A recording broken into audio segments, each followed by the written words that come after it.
আসসালামু আলাইকুম বন্ধুরা। অনেকে আছেন যারা কমিউটার বাইকের মাঝে খুব ভালো মানের ভালো পারফরমেন্স দেওয়া বাইক চাচ্ছেন, বা খুবই ভাঙ্গাচুরা রাস্তায় খুব কমফোর্ট পাওয়ার জন্য ভালো বাইক চাচ্ছেন। তাদের জন্য সবচেয়ে সেরা মানের আমি মনে করি বাজাজ সিটি 100 অথবা বাজাজ প্লাটিনা। এর চেয়ে ভালো মানের বাইক আমার মনে হয় না 100 সিসির মাঝে আর কোনো বাইক আছে বলে।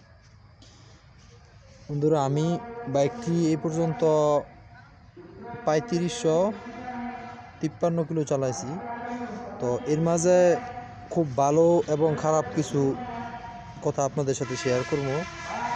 প্রথমত এর ভালো দিকগুলো আগে বলি। সবচেয়ে ভালো দিকের মাঝে যেটাই প্রথম আসে সেটা হচ্ছে আপনার গাড়িটা পিছনের টায়ারটাও মোটামুটি 100 সিসির মাঝে খুব ভালো মানের মোটা। আর দ্বিতীয় কথা হচ্ছে আপনার গাড়িটা ভাঙ্গাচুরা রাস্তায় খুবই আরামদায়ক। এমনকি আপনি খুব ভাঙা রাস্তায়ও আপনি গাড়িটা চালাইলে ভালোভাবে টেরই পাবে না যে আপনি ভাঙা রাস্তায় চালাচ্ছেন। এমনকি আমি গাড়িটা সময় ছোটোখাটো আইল্যান্ডে আমি গাড়িটা স্লো করি, হালকা স্লো করলেও চলে, দাঁড়াইতে হয় না, কারণ ওইরকমভাবে ভাঙা রাস্তায় টের পাওয়া যায় না। আর দ্বিতীয় ভালো দিক যেটা হচ্ছে প্রচুর পরিমাণে রেডি পিকআপ এটাতে। তো দেখা যায় সময় সময় যে কোনো গাড়ি আমার দিয়ে ওভারটেক করে চলে গেলে আমি খুব দ্রুতই তাকে ওভারটেকিং করতে পারি, যার কারণে হঠাৎ যে কোনো গাড়িকে ওভারটেকিং করা যায়, মানে খুব দ্রুত স্পিডে। রেডি পিকআপটা খুবই দ্রুত ওঠে। তারপরে যে ভালোর দিকটা সেটা হচ্ছে এটার মাইলেজ। তো প্রথম অবস্থায় আমি এটার মাইলেজ আলহামদুলিল্লাহ ব্রেকিং পিরিয়ডে পেয়েছি আপনার 54-55 মতন। তো এখনও আলহামদুলিল্লাহ এরকমই মাইলেজ পাচ্ছি, হয়তো বা 5000 কিলোর পরে মাইলেজটা আরও বেশি পাবো, 60-65 এরকমের মতন। তারপরে দ্বিতীয় যে ভালো দিকটা সেটা হচ্ছে আলহামদুলিল্লাহ এই পর্যন্ত আমার গাড়ির কোনো কাজ করাতে হয় নাই, যে এই পর্যন্ত কোনো কিছুই আমার নষ্ট হয় নাই। হ্যাঁ, সব কিছু আমি যা টুকটাক যা কিছু করছি এটা মডিফাই করছি, টুকটাক স্টিকার তারপরে যাবতীয় যা কিছু লাগাইছি এগুলো জাস্ট আমি নিজে বেশি একটি খরচ করে মডিফাই করছি। এটা আপনার ইচ্ছে করলে করতেও পারেন, নাও করতে পারেন। তো এই হচ্ছে আমার গাড়িটার ভালো দিকগুলো। তারপরে আরও যে ভালো দিকটা আছে সেটা হচ্ছে আপনার গাড়িটা আপনার হয়তো বা দেখতে ওইরকমটা স্মার্ট বা এরকম খুব সুন্দর নাও লাগতে পারে, কিন্তু বিশ্বাস করেন এটা আপনার কেনার পরে আপনি মানে কল্পনাও করতে পারবেন না এত আরামদায়ক একটা গাড়ি কিভাবে হয়।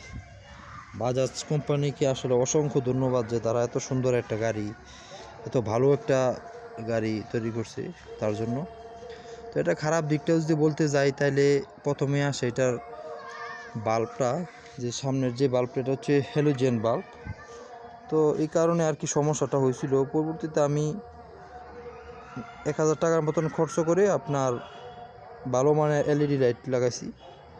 তো এই হ্যালোজেন বাল্বটা আপনার পাওয়ারটা খুব একটা হাইওয়েতে পাওয়া যায় না, যার কারণে অনেক সময় দেখা যায় আপনি পিকআপটা কম থাকলে আপনার গাড়িটা দুর্ঘটনার সম্ভাবনা থাকে। আর দ্বিতীয় যে খারাপ দিকটা সেটা হচ্ছে আপনার অন্যান্য গাড়ি যেটা আমি আগে বলছিলাম যে প্লাটিনাতে কিন্তু আপনার এন্টি স্কিড ব্রেকিং মানে সিবিএস ব্রেকিং ওইটা কিন্তু যুক্ত আছে, কিন্তু আপনার সিটি 100-এ এই জিনিসটা নাই। তো এটা দিলে আমি মনে করি গাড়িটা খুবই ভালো হতো গাড়িটাতে।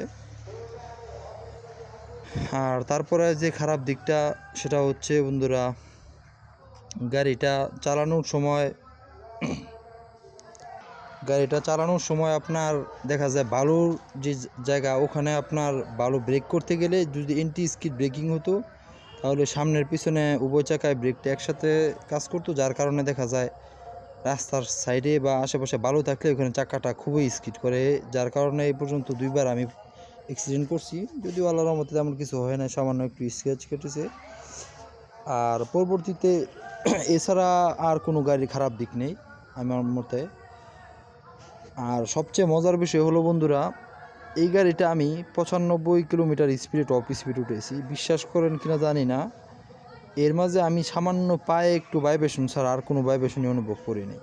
অথচ টিভিএস, মেট্রো, তারপরে হিরো স্প্লেন্ডার এইসব বাইকগুলো দেখা যায় 60-70-এর উপরে টান উঠালে আপনার খুবই ভাইব্রেশন করে, কিন্তু এই গাড়িটাতে এরকম হয় না। এর জন্য আমার কাছে গাড়িটা খুবই ভালো লাগছে। আর সাসপেনশনগুলো খুবই ভালো মানের, যে পিছনের যে সাসপেনশনটা আছে এটাও খুব ভালো মানের, যার কারণে আপনার ভাঙাচোরা রাস্তায় কোনো ক্ষতি হয় না। তো বন্ধুরা, এই ছিল ভালো খারাপ কিছু কথা। আপনারা যদি ইচ্ছে করেন তাহলে কিনতে পারেন সিটি 100 বাইকটা। আমি মনে করি আপনারা, আশা করি ইনশাল্লাহ ঠকবেন না, অন্তত 100 সিসির বাইকের মাঝে। তো এই ছিল বন্ধুরা ভিডিওটা। সবাই ভালো থাকবেন, দোয়া করবেন। আসসালামু আলাইকুম।